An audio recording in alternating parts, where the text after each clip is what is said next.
welcome to our episode of Ghost Emoji. Today we're going to be talking about what we thought of the movie that just came out about a week or so ago called It Comes at Night. Because me and Becca saw that and kind of wanted to go over what we thought about it since it was kind of marketed as a scary movie, but we'll get to that. Yeah. If you haven't seen it yet and you don't want it spoiled, maybe skip this episode. Yeah, because we're going to get all up in there. But once you've seen it, come back. Mm-hmm.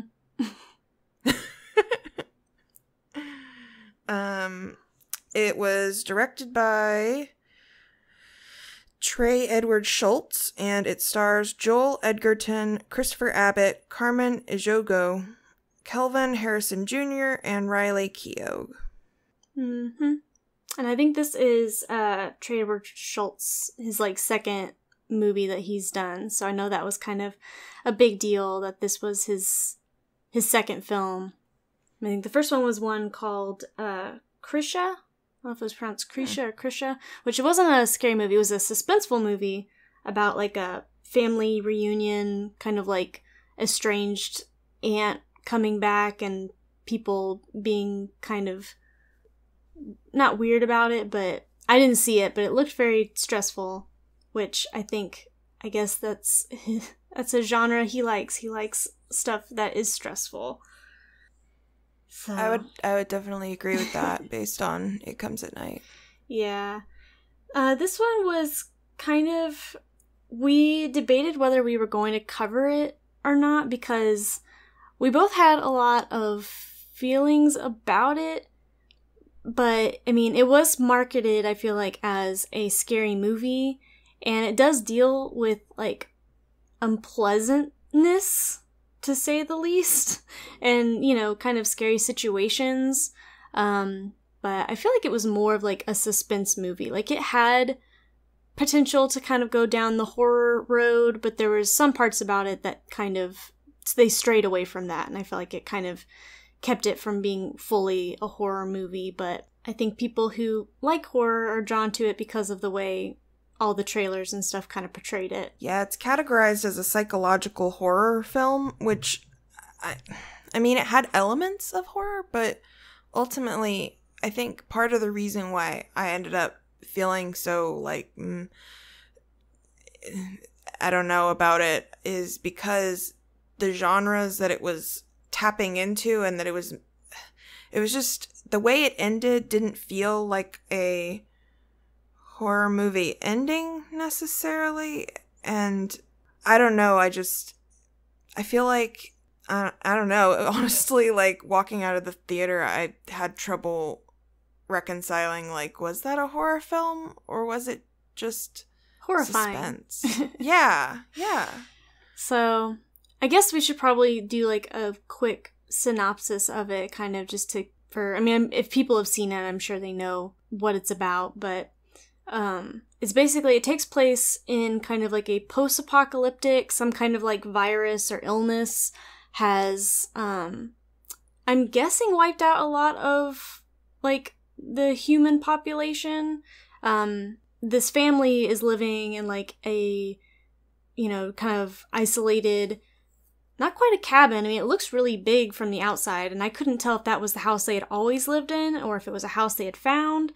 But yeah, it's a dad, a mom, a son, and it opens with a grandfather who is ill, and they are all in this house, and you don't see a whole lot of other people, so that's why I'm guessing it killed a lot of people, but they could also just be trying to stay out of the city, which I feel that plot is very horror movie centric, where it's we're in a cabin, we're isolated, there's some kind of virus going around, except that they don't really ever elaborate on it and explain how long ago this happened, or is it still an ongoing thing? Is it one of those things where maybe they have started to take care of it, but they're so far out in the woods that they just don't know? Which was kind of I guess for the exposition and all that stuff, I know you can do the whole show, don't tell kind of thing, but I did want more information. I didn't have to have it completely fleshed out, But I did just kind of feel like I was floundering and didn't know. I'm like, I don't know where we are.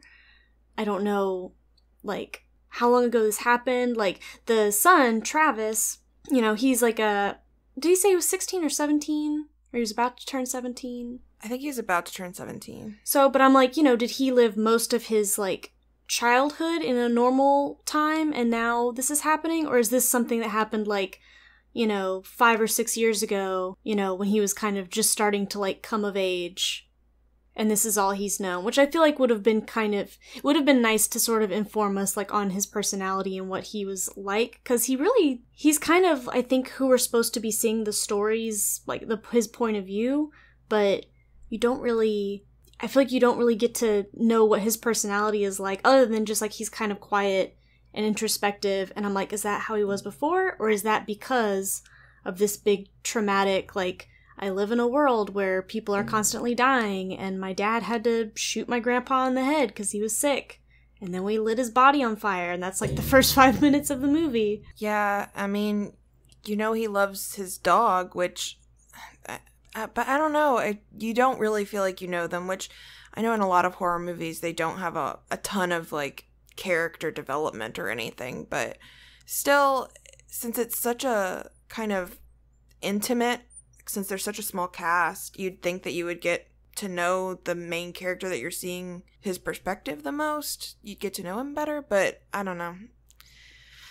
That was another thing where it was like I was sad for all of them, but at the same time, like, you never felt that attached to anyone other than the dog. I felt really attached to the dog. We always feel attached to the dog. You want to know the dog's going to be okay. And spoiler, he's not. Stanley the dog is not. Well, I take that back. I was attached to Travis. I was. I did like him because he seemed sweet. But like you said, they didn't give us, like, much to go on other than what he was like right at this moment in time. And it does beg the question, like, what was he like before this? And we didn't get to see him interact with anybody much because his dad was kind of the quiet, silent type. And his mom, I feel like he never really... Yeah, and I feel like he and his mom never had a scene where they were speaking to each other without the dad there. And then the only other time he talks to someone really is when he talks to Kim. Mm-hmm. And that's such a tiny... I mean, that was the most, like, information I felt like we really got about his likes and dislikes and that sort of thing. So, but what happens is, like, not too long after the grandpa passes away... They show Travis wakes up, like, there's a loud noise, and you see, you know, the red door that they kept showing and all of the, you know, trailers and everything, and they go down and they realize, like, someone is trying to break into the house, and you find out that it's, you know, a man who's, like, I don't know if looting is the right word, but he thought it was an abandoned house, and he's one of the other characters from this other family, and he's played by the actor, I think that's Christopher Abbott. He was the one, he played Charlie in Girls, which is sadly the only other thing I've ever seen him in. But he plays him, his name is Will. There's this big tense thing, which, you know, kind of comes about in a lot of, I feel like, these horror movies where there's illness or people are isolated or something like that, you know, kind of Walking Dead, 28 days later, you meet other people, and instead of being happy to see them, you're like, well, they're probably here to kill me. And so, you know, they tie him to a tree and, like, want to make sure he's not sick, and they're trying to figure out, like, how he found them and what he wants and all this other stuff. And he tells them a story about how, like, his family is nearby and he was just looking for food because they're starving. And they agree to go get his family and then bring them to the house, or I guess they'll all live together, which I thought was kind of strange just with the whole, like, paranoia thing. But I also didn't feel like it was something that they were doing out of the kindness of their hearts. Like, the mom says that it's because the mom's name is Sarah, isn't it? Yeah, Sarah. But anyway, so Sarah is like, yeah, well, you know, they know where we are. If we let him go, they're just going to come back. And if it's not just his family, you know, it could be like a big group. It could be whatever. And so they bring this family back, and they kind of start trying to live together. And it's, you know, they have like a montage of them kind of like chopping wood and hanging out, and Travis's dad whose name is Paul, who's played by, is it Egerton or Edgerton? I don't know how to say his last name. I don't know which one. I think I said Edgerton. But he's the main dad. But it might be Edgerton. He Travis's dad. And he, feel like he's looking over and he's all jealous. He's like, I wanted to teach my son how to chop wood. But that's also just because most of the time he just kind of is like looking very intense. Like he doesn't say a whole lot. So that's just me assuming that he's thinking about how he wanted to teach his son how to chop wood. Yeah, that was some of the other issues is I was like, if you're alone with like 5 people, I feel like there wouldn't be all this silence. You know what I mean? Because these are the only people that you're talking to. Like there's no one else to talk to. So I feel like you would talk a lot. But I felt like everyone was silent 90% of the time. Yeah, I mean, I don't know if that was just because it was supposed to show, like, to add to the suspense that there wasn't a lot of talking, that the whole thing is just kind of this facade of, like, we're getting along because we want to survive. Like, we don't really care about getting to know these other people. But, I don't know, like, and I'm not saying it's an unrealistic betrayal. Uh-oh. It's a Freudian slip. Whoa. But I'm not saying it's like an unrealistic portrayal of how something like this would go. It was just, I guess, kind of expected, and then maybe that's why I ended up feeling so kind of, I wouldn't say unimpressed with the movie, because I mean, I guess I never really felt scared. I felt like it wasn't really treading any ground that I didn't already think, like, the whole feeling, like, I feel like in movies when they try to show that, like, humans are the real monsters, like, kind of like I said before, like, you got Walking Dead, where it's like, who is the Walking Dead? It's not the dead people. Yep. It's the humans.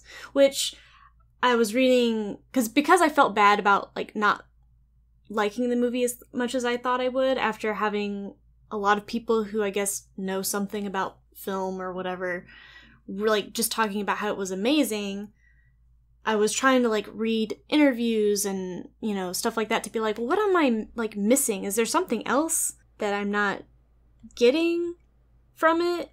But in those interviews, there was one part where the writer-director guy was like, I've never watched The Walking Dead, which kind of just gave me those vibes of, like, I don't watch television.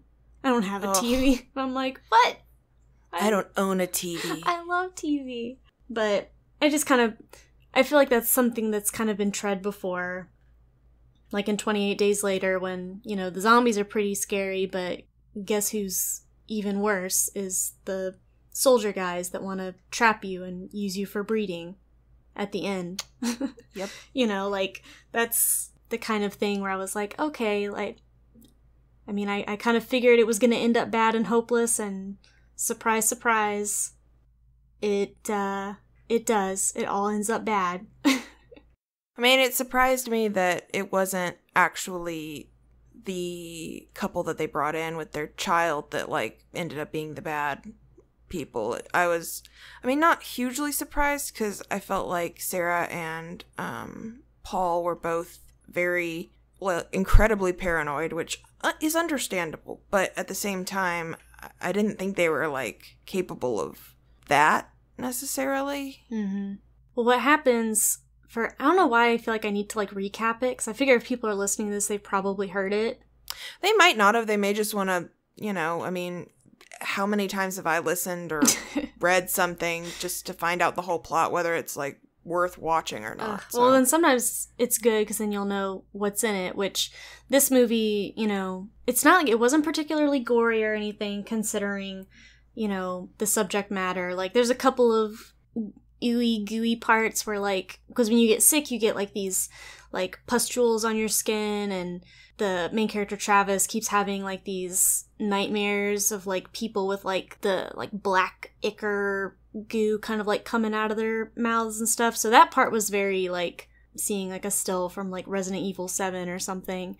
But yeah, the parts that definitely were the most upsetting is there's a dog death and there is child death in the thing. So if you are sensitive to either of those things, then maybe give it a skip. Yeah. Because again, it's not particularly, like, gruesome. Like, they don't show a lot of the stuff. Like, when people get shot or whatever, it's usually just, like, they get shot and then they're they don't, like, do big close-ups or anything like that, but... I don't know. I mean, I guess going into a movie that is about a highly contagious disease that's wiped out most of the planet or plague or whatever, I assumed a lot of the people were gonna die, but the people I wanted to die didn't. And the people who I didn't want to die definitely did. So, because I mean... By the end of the movie, everybody's, like, on their way to being dead. Yeah. The mom and the dad both have it. Travis gets it. Yeah. I don't know. This movie gave me the bad feels. Which I guess I didn't understand, because, like, I'm looking it up and, like, all of the critics are, like, it was, like, 86% on, like, Rotten Tomatoes, but then all of the audience members are, like, give it, like, 43%. That's what I've noticed. Made me feel a little bit better, and that's why I was like, am I missing something? Like, what am I missing? Like, what comes at night? You know? Is it just paranoia? Like, everything I read, you know, interview-wise with Trey Edward Schultz was talking about how, like, this movie was very inspired by, he was estranged from his father, and his father was an addict, and I guess his father was trying to reconcile with him, like, on his deathbed, and apparently, like, the first words in the movie are the mom, Sarah, telling her dad, whose name is Bud, like, just to, you know, let go, it's okay, kind of thing. And apparently that's, like, what he said, like, the last thing he said to his dad. So maybe that's why I feel bad kind of, like, shitting on the movie, because I know that it's something that's, you know, was, like, a way for him to move through his grief and, like, this fear of the unknown and mortality and stuff like that. So I'm glad it worked for him, but just as a movie, like, for me, I'm, like, watching it unless I'm also trying to, like, move through something similar and I can relate to that, like, very specific trauma.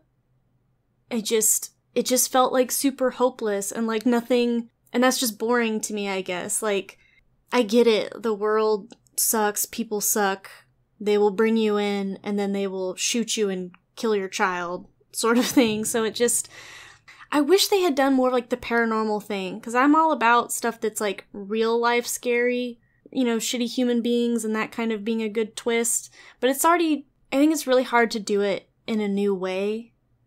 And they kept teasing that, like, something was out there. When Stanley the dog runs away into the woods and he's, like, barking at something, and they keep showing, like, Travis, like, with these wide eyes, like he's seen something. Yeah, out in the woods. Like, they show this big area of the woods that he's looking into, and he's hearing Stanley barking, and you're, like, looking the whole time to see something, and you never see anything. And then the other thing that bothered me was that, who let the dog in? The dog couldn't have opened the door on his own, since it's, like, super double, like, locked. It's got latches and stuff on it. Yeah. So how did he get in? How did the dog get in? It's the only entrance. That's one of the things where I'm like, that's just a straight up kind of, like, loophole or, like, plot hole. You know, it's not just like, oh, I'm leaving it open-ended and I want people to decide, like, what they think of it.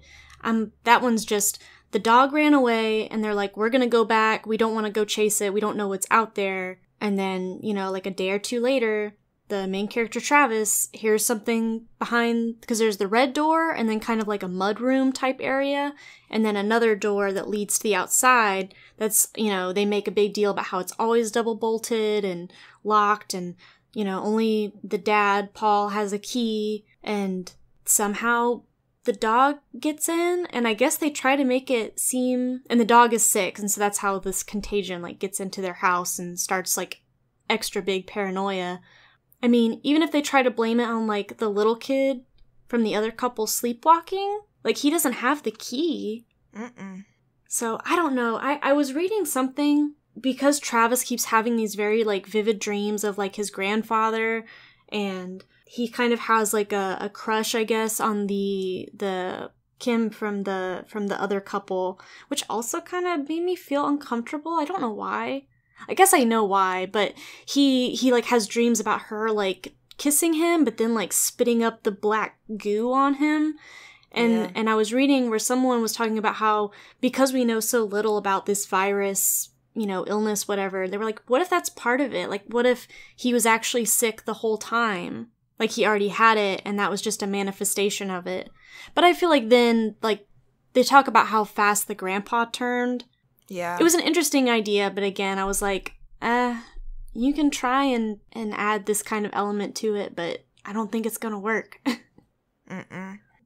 I mostly felt bad for Travis because I know that the reason that he was having those, feelings is because he hasn't seen another, like, woman, I guess, other than his mother in probably a year or two. So yeah, I mean, we don't know.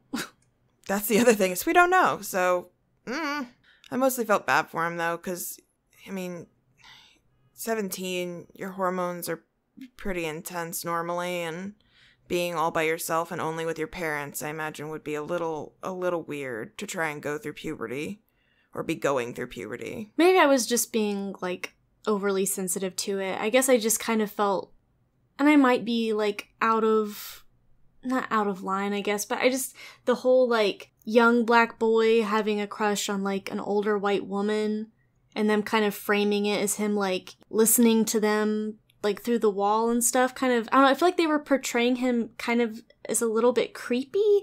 Yeah. And I didn't think that was very fair or good. He's just, having dreams or whatever. And then, like, they're talking in the kitchen, and of course he, like, sees her in her nightgown, which I guess that's too enticing. I don't know, I just felt like they were making him, like, not very sexual, but I just didn't like this kind of sexualization of, like, a teenage black boy. It's hypersexualization, yeah. I agree, that's not cool. Yeah. And I think they could have probably left in, like, if he'd had the dream and they'd just kissed, it would have been okay, but since she got on top of him, it felt hypersexual. And maybe if it had felt less, like, if they had taken out the part where he looks at her boobs, that creeped me out. Because I was like, really? I don't think he would do that. Like, I mean, I guess he might.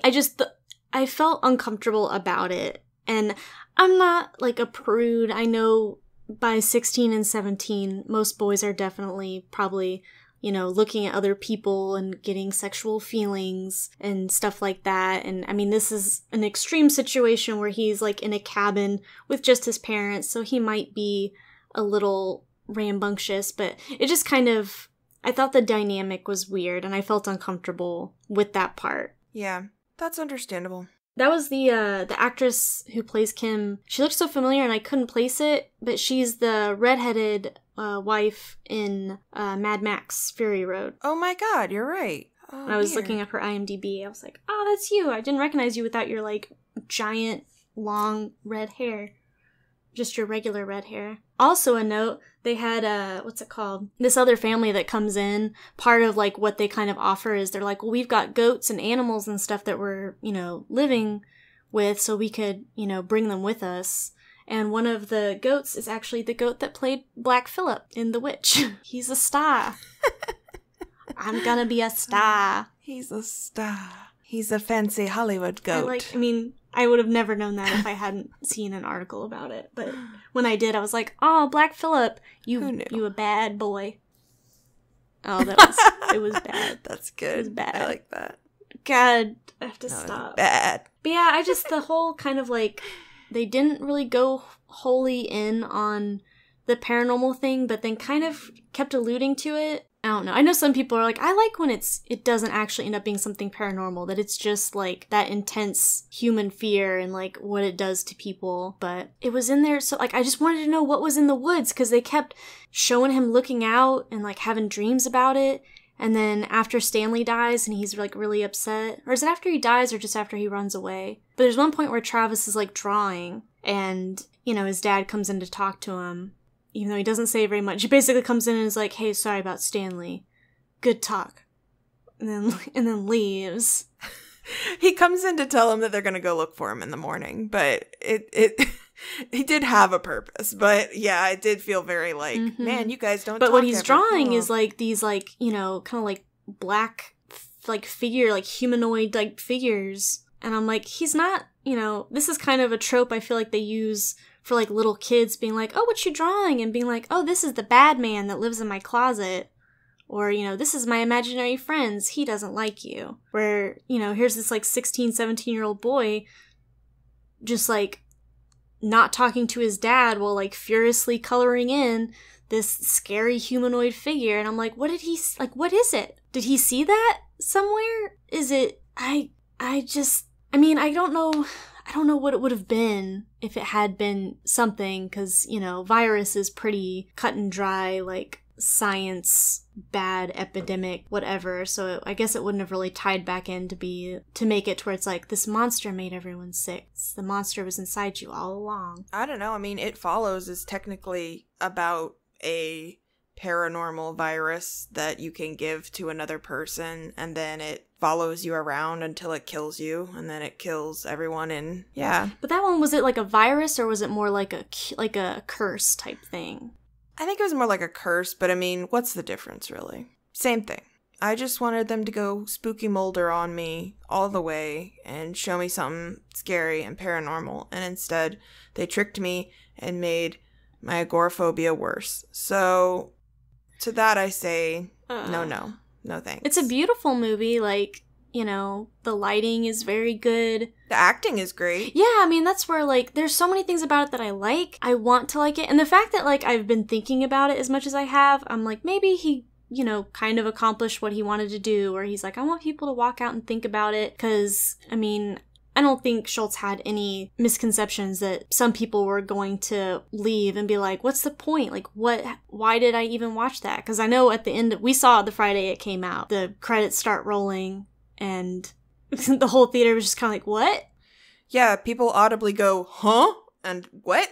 I don't know, that very, open-ended kind of... I mean, I guess it's not super open-ended, because at the end of it, Stanley gets lost, the dog. He comes back in, somehow gets into that little mudroom, and then it comes to light that the other little boy might have been sleepwalking and might have, gone close to the dog when he was sick, because the dog had whatever the illness was, I guess. They kind of, show, a cutaway of him, and there's blood, but I was is he injured or is he sick? But I think in the movie they say he's sick, so I'm just going to take their word for it. But then they're all paranoid that the little boy is sick, and then they make them, split up, and they're well, we'll all hang out on, this side of the house, and you hang out on your side of the house. And then Travis can hear, through the walls, he can hear the little boy crying and upset, and so he's I think he's sick, which I know he was probably trying to help, but then that sends his parents into full paranoia mode, and they're we have to get them out of here, and we need to take care of this. And Travis is just what do you mean?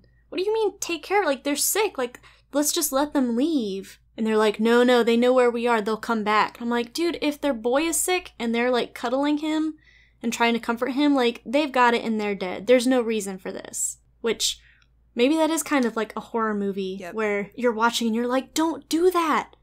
What are you doing? Just do the right thing. And everyone will maybe be okay. Because, I mean, I think at that point, Travis is if he's got it, I'm sick. Because I was, help him put him back to bed after he slept walk. So what's the point? And they're no, you're not sick.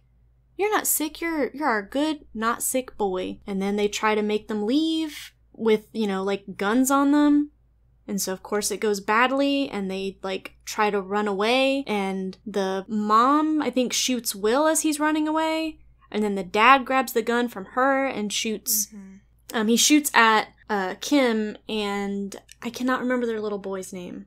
Andrew. She's running away with Andrew, and he shoots at them. That was the roughest part, because they don't show anything, thank God. But just as soon as the shot goes off, the mom just starts howling. She loses it, and it was hard to watch. Yeah, which, because when he shot, he didn't hit the mom. He killed the little boy, I'm assuming, instantly. And it's Becca said, and I agree, the acting in the movie is excellent to the point where you're I don't know if I need to see someone expertly acting out having had their child shot in their arms. I think I'm okay with that. I'm good not having that experience. I'm okay.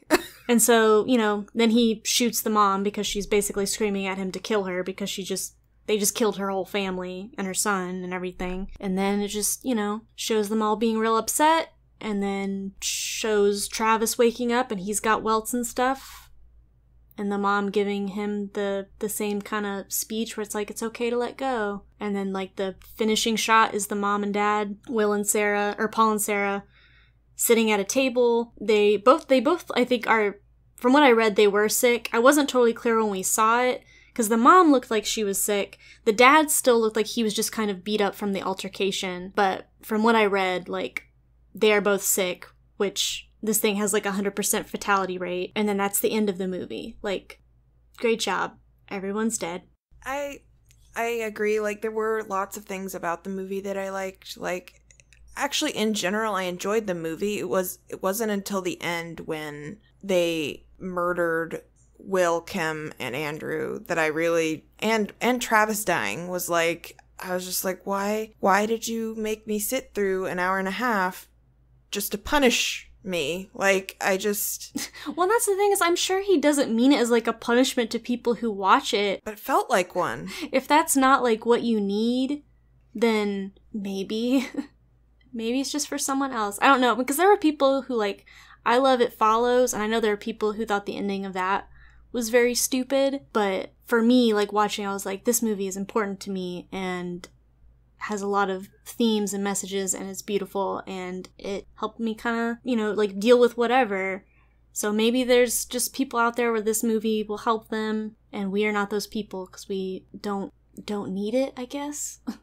I really wanted to like it because the trailers looked really scary, and there was this big, like, blood red door, and it just ended up not being what I expected. So that's why kind of maybe sort of strange for our first one, because we were like, oh, we're so excited, we're going to review this scary movie, this is perfect, because we've got lots of other stuff that we've been like looking up. But then we saw it and I was like, was this scary or was it just sad? Yeah, sad, that's the word. Yeah, because when we say child death, I'm including Travis. He's a child, and that upset me. He was a very sweet boy, and it made me very upset that they killed him, especially since it felt like they were punishing him for being sweet to a little boy and taking him to bed. The whole thing hurt. It just hurt, and I didn't like it. I just want to know how Stanley got back in the house.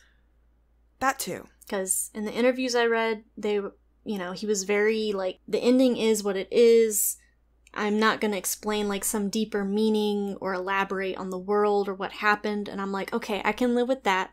Yeah. But tell me, how did Stanley, the dog, get in the house? How'd he do it? Did he just hop up and be like, help, gods, I'm sick?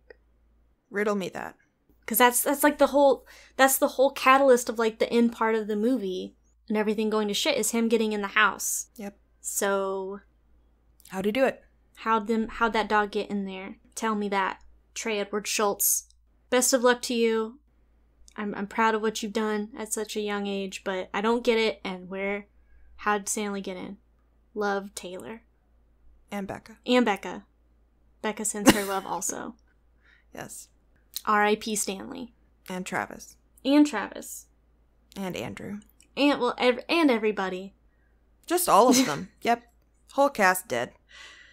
But, I don't know. I mean, that's mostly what I got. I guess I had a lot of feelings, but most of them were bad. So, That's why I was kind of disappointed. If you really like that genre, or if you're a big fan of this particular director and writer, then, I'd say you owe it to yourself to see it, if that's something that you think is up your alley. But if you're looking for more of kind of like a straight up horror movie, I would say probably, like, you probably won't like it. If you go in wanting a horror movie, you're not gonna like it.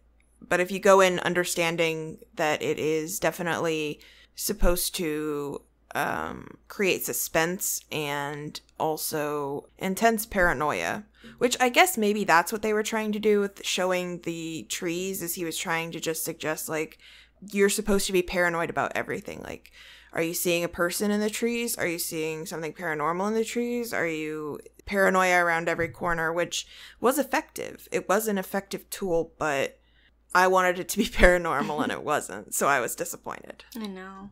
So what do you think? I feel like we should have a rating system, like out of 5 or out of 10, but I want to call it like 4 out of 5 ghost emojis or like, I don't know, bones or skeletons or... Do you know what I mean? Like something goofy. It could just be different each time. I give this 3 out of 5 spooky skeletons. That's good. 2.5 spooky skeletons. Like 2 full skeletons and then like a rib cage.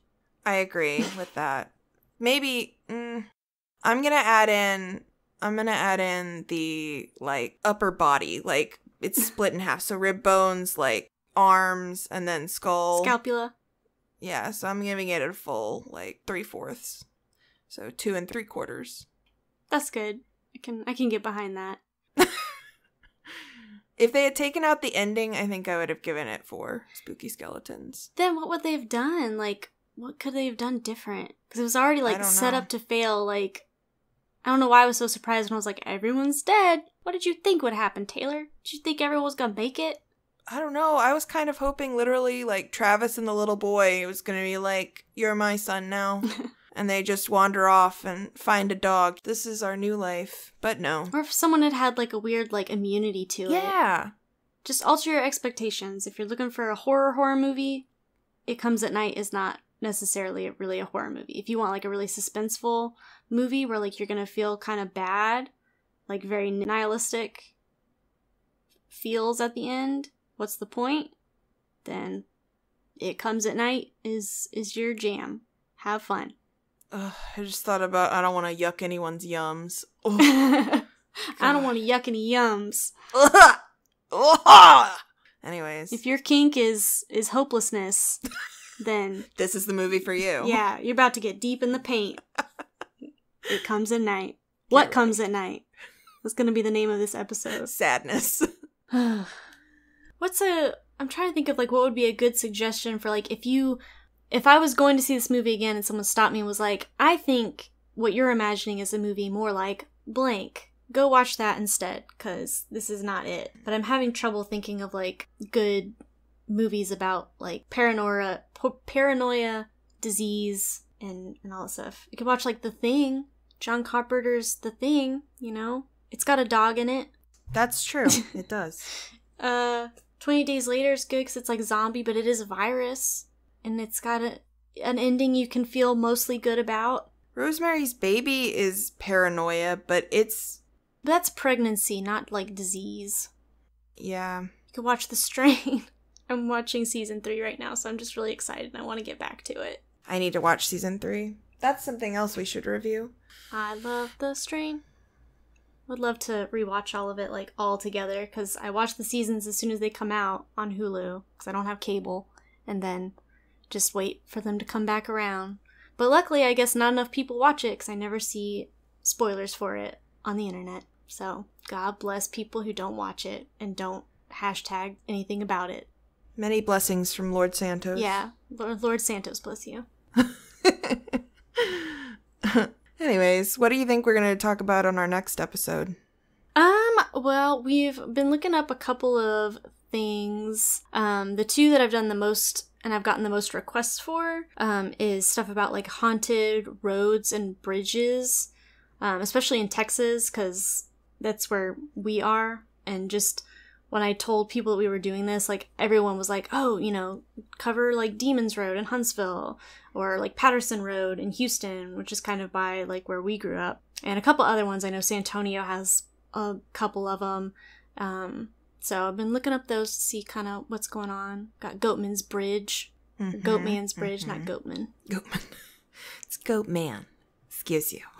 We also have been looking up stuff about like ball lightning for like weather phenomena that's weird and really cool. I was so excited when you showed me that video and I kept showing it to my husband Mark and he was like, that's kind of neat. And I'm like, it's a glowing ball of light that science cannot explain. Look at it. It looks like a fucking weather elemental. Like, look at it. And he's like, oh, okay. Yeah. When I went to the Wikipedia and there were so many like reportings of it happening throughout history and people were like, that's made up. And then in the 60s, they were like, oh no, wait, it's real. It's real. It's not people hallucinating it. It's real suckers. But I would like to kind of go like keep digging in and finding like all these like old like legends and stories and if this possibly could be it. And we've been getting a lot of good recommendations. So we'll kind of dig through those. We've got episodes for right now. We're putting up episodes on Tuesdays. I don't know if it's going to be every other Tuesday or every Tuesday, or was it Monday? It's Tuesday, right? Tuesday. Yeah. So we'll just kind of depend on how front loaded we are. Because like I said, we've got a big list of stuff we want to go through, but we don't want to burn through too fast. So I feel like it's an unending like hole of scary random shit. Never let me out of this hole. I'll stay down here forever. Yeah, but all right, well, until next time. Yeah, thanks for listening, and sorry that our first episode was about a scary movie that kind of ended up not being a scary movie, but just wanted to get it out there. And we'll put up some real spooky stuff the next Tuesday when we post. So keep sending us suggestions and stuff. I've been really happy. We don't have like a ton, but we have more than I thought we would. Yeah. We're on iTunes now, Ghost Emoji. So subscribe, review. I mean, anything is good. If you just want to review but not subscribe, I'm not going to cry about it. That's okay. We're also on YouTube, but you have to search Ghost Emoji Podcast because there is someone else who has Ghost Emoji as their YouTube channel, I guess. She's had it for a while, though. Yeah. Oh, you looked into it? Well, because I saw that when I looked it up to see if we were up, and I was like, oh, hey there. Not us? Yeah. But yeah, so we are in many places. We're on Podbean if you want to follow us there. So you've got lots of options if you want to keep up with us. We're Ghost Emoji Show on Twitter. Tweet at me. That's where we've gotten most of our suggestions. So. Yeah. I love it. Anyways, until next time, stay spooky. Yeah, stay spooky. Oh, dang it. Oh, I thought we were going to say it at the same time. Okay, we can. Is that cheesy? I don't know. Oh, God. No, we don't have to. We could just leave it at the last one. Okay. Be good. Bye-bye. Bye.